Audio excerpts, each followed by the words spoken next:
If you've been thinking about starting Ozempic, Wegovy, Zepbound, or another GLP-1 medication, you've probably seen that scary headline that these medications can cause muscle loss.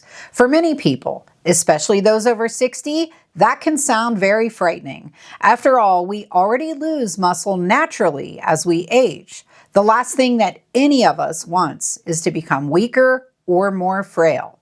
So how concerned should you really be?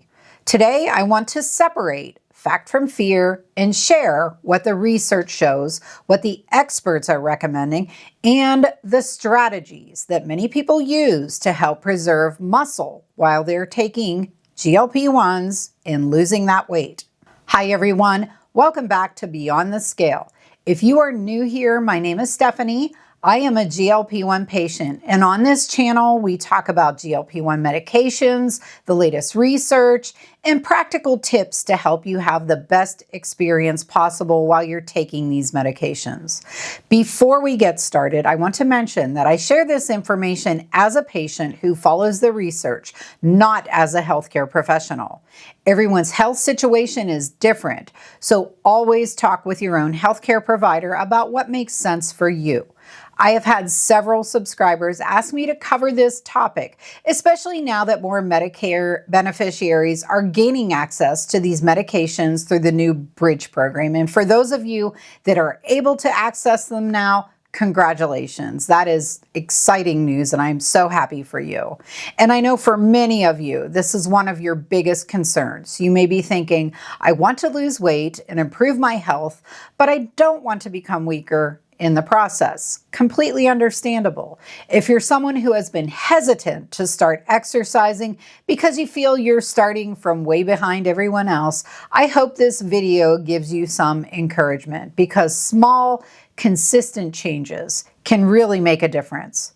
So let's talk about what we know and, more importantly, what you can actually do. Let's start with the question that everyone is asking. Is the muscle loss a real concern? Yes, some muscle loss can happen during weight loss, but here is the important part in all of this. That is not unique to GLP-1 medications. Whether someone loses weight through lifestyle changes, bariatric surgery, or medications, some lean mass can occur along with the fat loss. The reason is actually pretty simple. When you lose weight, you're eating fewer calories. Your body has to get energy from somewhere, and unfortunately, some of that can come from lean tissue, including muscle. So the concern isn't that GLP-1 medications are directly destroying our muscle. The bigger concern researchers are looking at is that when people lose weight, especially significant amounts of weight, they may lose some lean mass along with the fat. And because GLP-1 medications can reduce appetite so drastically and lead people to eat much less food, it becomes important to be intentional about nutrition and activity during weight loss. This becomes especially important as we age. Muscle loss is not just about looking toned. Muscle helps us stay independent, get out of chairs, climb stairs, prevent falls, protect our bones, maintain our metabolism, and even recover from illness. Many people have heard the term sarcopenia, which refers to age-related loss of muscle mass and strength. As we get older, often beginning around midlife, we naturally experience gradual declines in muscle mass and strength, and this process can accelerate with age. For women, especially after menopause, changes in hormones can also contribute to changes in muscle and bone health. That is why preserving the muscle you already have is about so much more than appearance. It's about maintaining strength, mobility, independence, and quality of life. Now, here's the part that often gets left out of those scary headlines. The research also tells us something very encouraging. Research suggests that people who combine weight loss medications with resistance exercise and adequate protein intake may be better able to preserve lean mass compared with relying on medication and weight loss alone.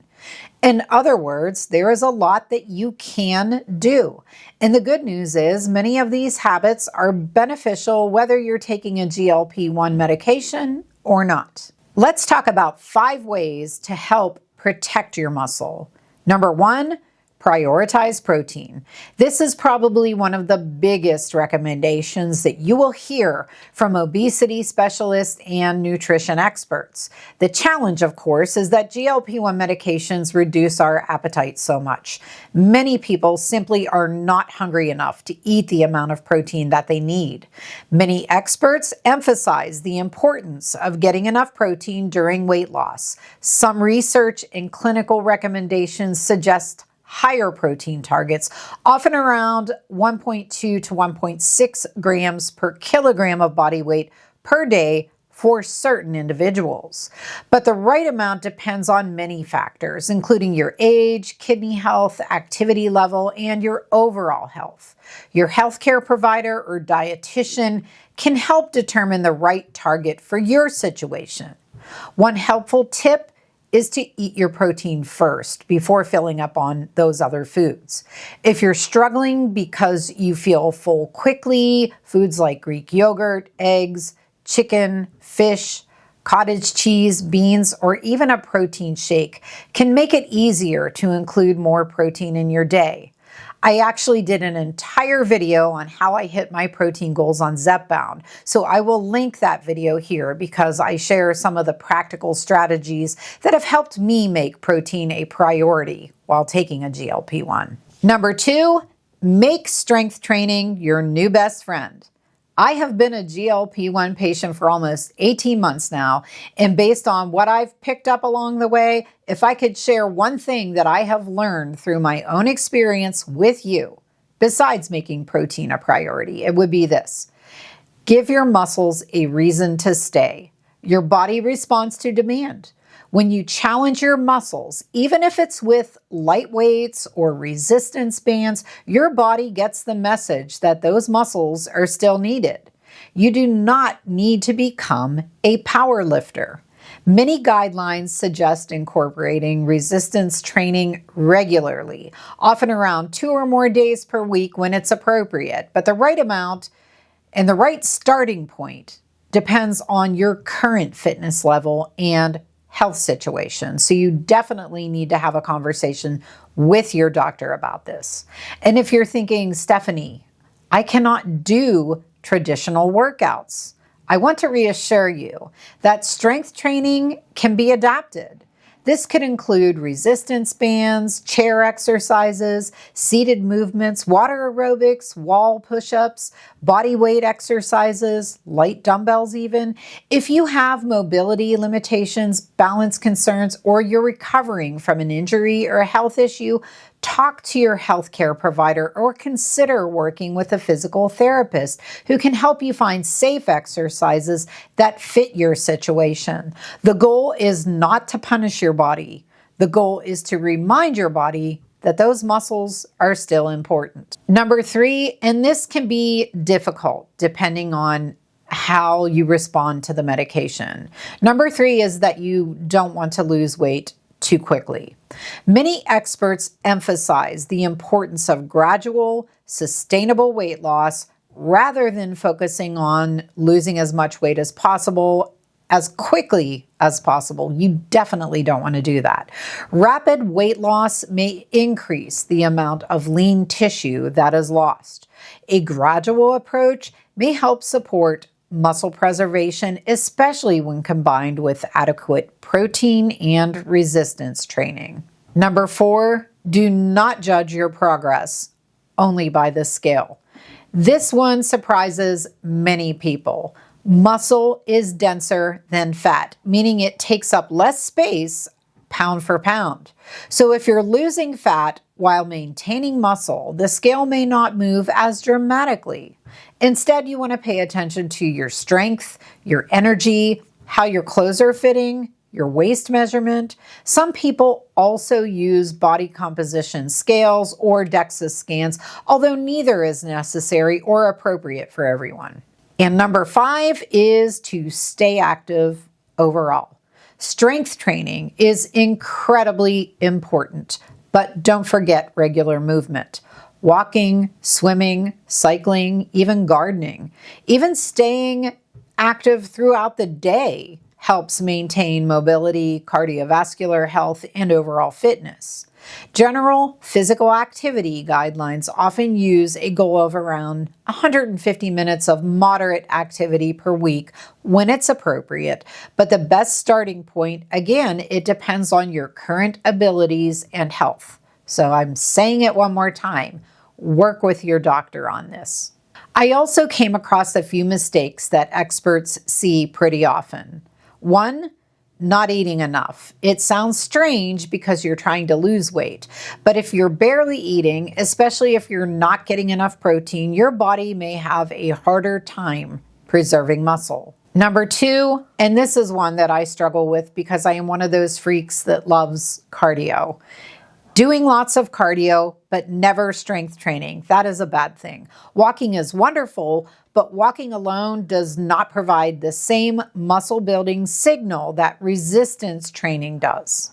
And number three, ignoring hydration. Definitely do not ignore hydration.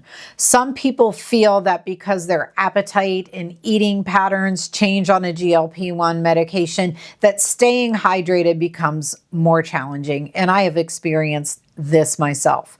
Dehydration can make workouts feel harder, and it may worsen certain side effects for some people. One thing I want to emphasize, especially as we get older, is that the goal is not necessarily to build a lot of muscle.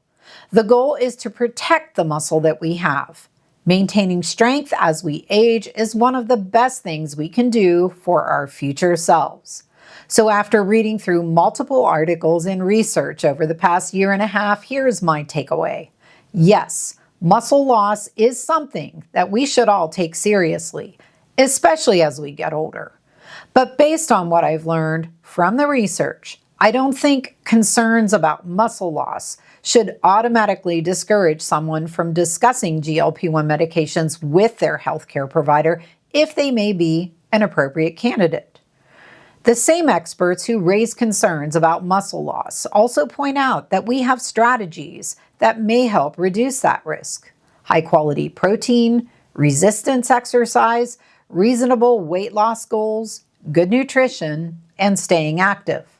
Those lifestyle habits don't just help while you're taking a GLP-1, they can continue benefiting your health for years to come. And of course, I would love to hear from you. Have you started incorporating strength training since beginning your GLP-1 medication? What has worked well for you? Or is this something that you're just now beginning to think about? Share your experience down in the comments because your story might encourage someone else who's just getting started. As always, if you found this video to be helpful, please give it a thumbs up, subscribe if you're new, and I'll see you in the next one.